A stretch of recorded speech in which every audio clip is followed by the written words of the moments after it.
Bueno, yo quisiera iniciar agradeciendo pues la oportunidad que se me da de esta entrevista a la revista 1, 2, 3 por ti.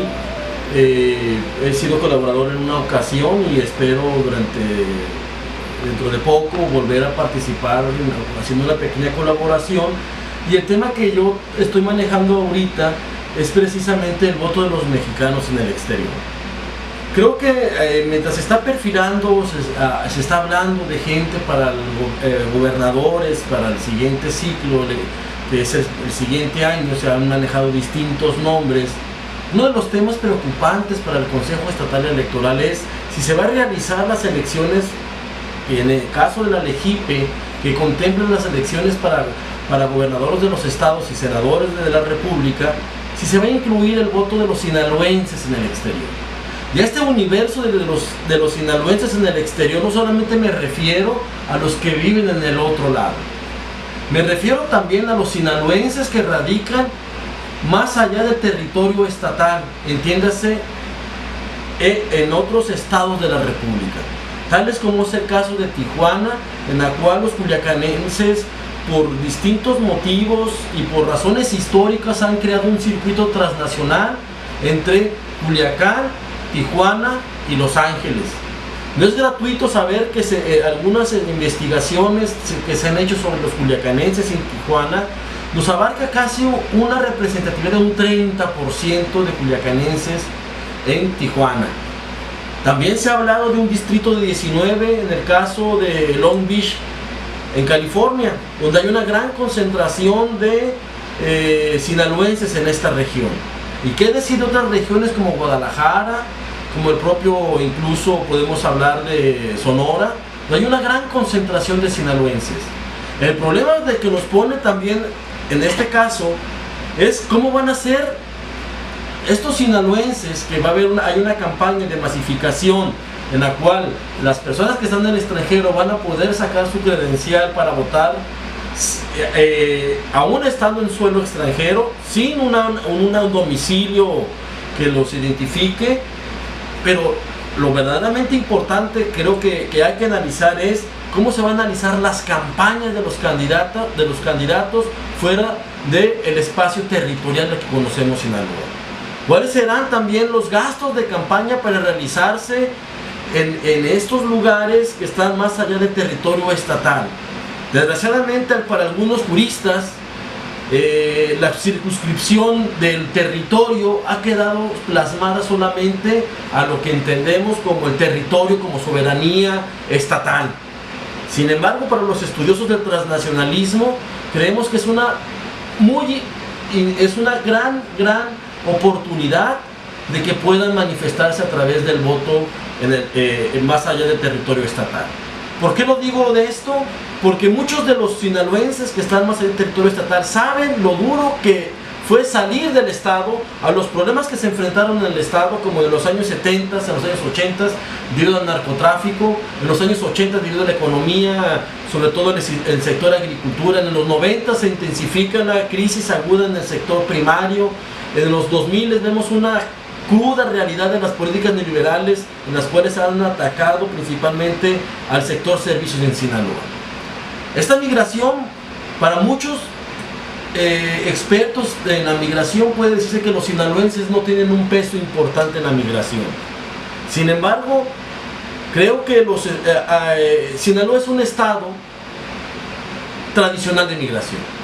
¿Por qué lo digo esto? Porque históricamente Sinaloa ha forjado una migración a Tijuana y una migración a Los Ángeles, en la cual pero también han llegado otras migraciones como de Oaxaca, de Chiapas, que llegan a trabajar. Entonces, si sumamos los que se van y los que llegan, nos llega un estado aparentemente pues en equilibrio, donde no se puede catalogar a Sinaloa como un estado de migrante. Creo que si analizamos bien el comportamiento migrante de algunas encuestas, nos muestran el repunte que ha tenido Sinaloa, sobre todo en deportaciones, sobre todo en las migraciones de regreso, que han estado despuntando. Creo que sinaloense se debe de incluir en un lugar tradicional de migración, y ojo también para las autoridades.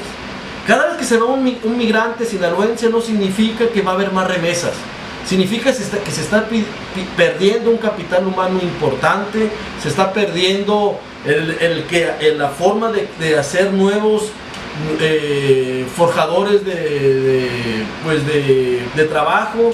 También estamos perdiendo, en la última encuesta de INEGI nos muestra a los sinaloenses que están migrando ya con posgrados, ya con licenciatura. Estamos perdiendo capital social y capital humano muy importante con estas migraciones. Un dato que tiene muy importante en las encuestas de Tijuana, algunas encuestas, es que un alto contenido de sinaloenses en Tijuana tienen posgrados, ¿no? Y tienen licenciaturas. Entonces no creo que se está perdiendo, la generación del futuro se está perdiendo en Sinaloa debido a una constante migración. Pero regresando a las contiendas electorales, creo que si bien ha habido puntos en contra, puntos a favor de la nueva LEGIPE, que antecede a la COFIPE, esta reforma política electoral de 2014, ha habido puntos en contra, puntos a favor. Creo que es importante incluir el tema migratorio. Sin embargo, creo que para el estado de Sinaloa se ha estado manejando la política de no hacer político en el asunto migratorio. ¿Por qué lo digo? Porque no ha habido una política de acercamiento. Ciertos gobernadores se acercan dependiendo su experiencia pues familiar, de comunidad, con la migración sinaloense. Pero no todos actúan de esta manera. No todos tienen esa misma forma de actuar con sus diásporas, con sus migraciones. En el caso de esta administración vemos que no ha habido un acercamiento total hacia los migrantes que están más allá del suelo sinaloense. Creo que el voto también por parte de los sinaloenses en el estado va a reflejar una intención totalmente que nos puede llamar la atención. Pero más allá del voto, el nuevo voto de los sinaloenses fuera del territorio estatal, también son demandas, pero también son signos de pertenencia. Creo que podemos llamar una membresía activa y efectiva dentro del suelo sinaloense. Puede existir personas que estén en contra del voto de los sinaloenses en el exterior. Entre ellos se suma, por ejemplo, que no viven aquí, que no conocen la realidad del territorio donde habitan, que deben de votar para que sean gobernados por los que deben de votar. Yo creo que eso es un nacionalismo puro, un populismo puro. Los estudios del transnacionalismo nos indican que no necesariamente por cruzar la línea se pierde la bandera. Incluso cruzar la línea se adhiere más la bandera al pecho. Incluso se reafirman más las identidades más allá del territorio estatal, o lo que le conocemos como el socioespacio definido. A través del voto de los sinaloenses en el extranjero podemos definir también que se reafirma la pertenencia simbólica y afectiva al lugar de origen. Creo yo que a pesar que se ha estado legislando a través de, actualmente ya los mexicanos votan para presidente de la República y la LEGIPE vota para senadores y para gobernadores y jefe delegacional en el DF, creo que también se debería de incluir en esta legislación. Incluso hizo una tarea para la nueva Asamblea Legislativa, que también se votara para los presidentes municipales.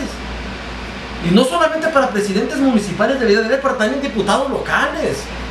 Es una cuasi ciudadanía lo que se les está otorgando a los sinaloenses en el exterior. También el gobierno de Sinaloa, las constituciones estatales, no permiten que un ciudadano sinaloense radicado fuera del estado pueda ser aspirante a proponerse como parte de puesto popular. Y creo que esto nos limita al umbral de lo que entendemos como ciudadanía. Nuevamente creo yo que se está legislando también de una cuasi ciudadanía. Se está dando un voto a los sinaloenses, pero no total, en la cual se debe de empujar hacia una integración total. No hay que diferenciar sinaloenses de primera, sinaloenses de segundo, sinaloenses de aquí, sinaloenses de allá. Todos formamos parte de una misma sociedad que es la sinaloense misma. Desde el punto de vista, casi siempre que hablamos de la cuasi ciudadanía, es lo que nos decía esta ciudadanía plena en la cual estaba hablando, que los migrantes se deben de mover a tener una ciudadanía plena. Ha habido un cierto pues pesimismo en cual los migrantes se adhieran a tener una ciudadanía plena, principalmente desde el punto de vista jurista.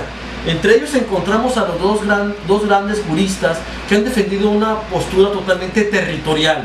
Entre ellos se encuentra Carpicio y Valadez en un libro de 1988, en la cual nos dice: el voto extraterritorial debe otorgarse solo a los mexicanos que van a ser gobernados por las autoridades electas en México, y se supone que quienes vienen del extranjero no están en esa situación. Para estos juristas, principalmente,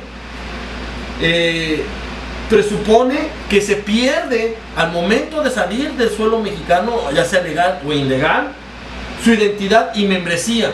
Estos hablan de que estos mexicanos que salen al extranjero se van a asimilar a la cultura receptora, pero los estudios de transnacionalismo nos dice que no se asimilan.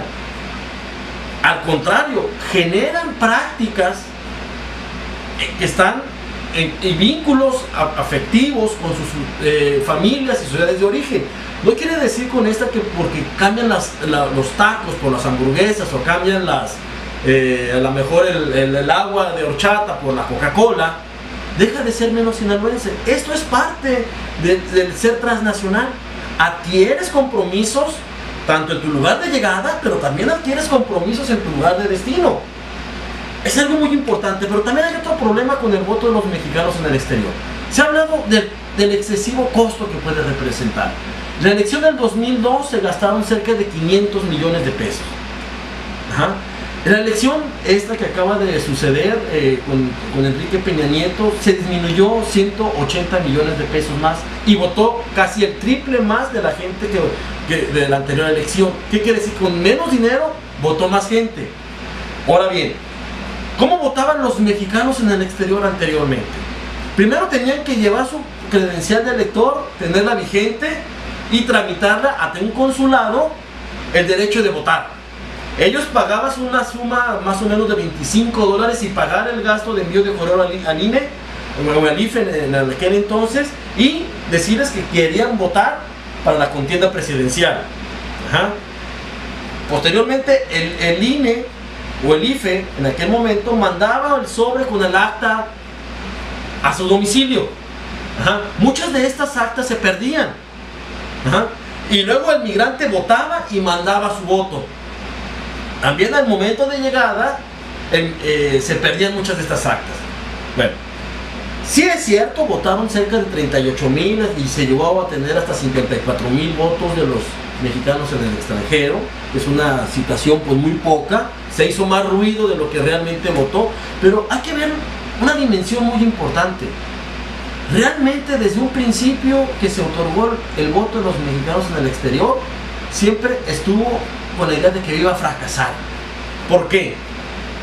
Los juristas y algunos politólogos que defienden la soberanía nacional han pensado que si votan masivamente los migrantes podían inclinar la balanza hacia un partido. Las dos elecciones que han pasado nos ha dejado claro algo. El voto de los mexicanos en el exterior es un voto de derecha y es un voto antipriista. En las dos contiendas electorales ha ganado el Partido Acción Nacional, y en tercer lugar siempre aparece el Partido Revolucionario Institucional. Esto también nos pone un foco de que los migrantes saben lo que votan, más allá de sus preferencias electorales, saben lo que pasa en sus ciudades. Muchos de estos migrantes son rurales, y el voto rural en el PRI es un voto duro. Esto nos habla realmente entonces de un voto importante. Bueno, tenemos también por otro lado una nueva migración que sucede en el Estado de México, que nace en el Distrito Federal, etcétera, etcétera, ¿no? Ya en las dos contiendas electorales, las dos veces ha quedado Andrés Manuel López Obrador en segundo lugar, pero no pone en peligro la participación política de los mexicanos en el exterior, el voto que sea. Hay un estudio de Estela Real que lo hace en 1967, es una tesis de doctorado sobre las participaciones políticas de los migrantes del exterior. Esta señora nos dice que los mexicanos en el exterior siempre, al igual que el nacional, han tenido distintas posiciones políticas a lo largo de su vida. Si bien la gente puede votar por un partido de derecha, no quiere decir que siempre se respete el partido de derecha. Quizás sí, puedes decirse que en cierta manera puede presuponer que sí, porque el grueso del voto de los mexicanos en el exterior está en Estados Unidos y lógicamente Estados Unidos es un país de derecha. Pero ojo, en las dos contiendas la izquierda mexicana no está muy lejos también de la derecha. El que sí está a veces muy refundido con lugares muy pocos es el Partido Revolucionario Institucional. Pero creo yo que los ejercicios estos, más allá de su preferencia electoral, nos puede determinar que los mexicanos en el exterior sí están preparados para votar. ¿Sí? En el caso de Zacatecas, el Rey del Tomate es un caso de un migrante que fue presidente municipal en un... Sí. Sí, Bermúdez, ¿no? Sí. Bermúdez es un señor que ya falleció, era el Rey del Tomate, pues, por la gran cantidad de tomates que mandaba. Él tenía su residencia efectiva en Los Ángeles y quiso ser alcalde por el PT en Jerez. Pues incluso fue toda una algarabía del señor para su cierre de campañas, contrató un avión y aventó $1 millón de billetes de dólar, ¿no? Cierre de campaña, ¿no? Y ganó la elección, pero fue impugnada a través del Tribunal Estatal Judicial del Estado de Zacatecas y le dieron el triunfo al PRI, ¿no? Ese señor se lo quitaron, pero a raíz de esto, porque el señor tenía su residencia en Los Ángeles, a raíz de esto, el Estado de Zacatecas comenzó a hacer una ley llamada doble residencia. ¿Qué quiere decir? Que solamente para el Estado de Zacatecas puedes votar y ser votado. O sea, un migrante puede venir y ser votado, y también, aunque no viva ahí, puede ser electo. Después este señor se hizo diputado por el PRD, después se hizo senador por el PAN, nunca fue presidente, nunca estuvo con el PRI, pero era un candidato multicolor, ¿no? Pero esto nos habla de la fuerza que tienen los migrantes. Ajá. Hay algo que también hay que ver, y hay que sentirnos a pensar un poquito más allá de esto. Los migrantes, hay una fuerza muy importante, más allá del 3x1, más allá de los programas que se están manejando. Los migrantes tienen el migrante organizado principalmente tiene una cualidad distinta, digamos, a la ciudadanía. Están organizados, ¿no? Algo que no hacemos mucho en México, las organizaciones. Los migrantes organizados en Estados Unidos tienen una fuerza muy importante. Tenemos el caso, por ejemplo, de la Fraternidad Sinaloense en California. Tenemos el caso del Frente Indigenista Binacional Oaxaqueño. Tenemos el caso de la Federación Zacatecana de Los Ángeles, Fraternidad Cívica, Federación Cívica Zacatecana de Los Ángeles. Estas organizaciones tienen una gran fuerza que pueden negociar con sus pares. Podemos decir, el presidente de estas fraternidades o fraternidades negocian con gobernadores, negocian también con representantes del gobierno estatal, federal, el caso del programa 3x1. Entonces hay que analizar la fuerza que podemos ver, más allá del dinero, el monto, la fuerza que tienen estos líderes migrantes. Algo que carece precisamente México, liderazgos civiles. Por eso acabamos de ver la tan nombrada o tan suscitada presencia de los candidatos independientes. Creo que en México estamos teniendo un problema, que son pues no hay un liderazgo fuerte. México carece de liderazgos. Estamos cansados en cierta manera de los partidos, y esto hace que emerjan los candidaturas independientes. Y en Estados Unidos durante mucho tiempo atrás han estado fuertes los liderazgos de estas federaciones y estas fraternidades. En el caso de Zacatecas tenemos que hay veces que en concepto de remesas es más fuerte que el presupuesto que tiene, ¿no? Y esto entonces es muy importante, la fuerza migrante que tienen estas tanto organizaciones como de los migrantes, ¿no? ¿Sí?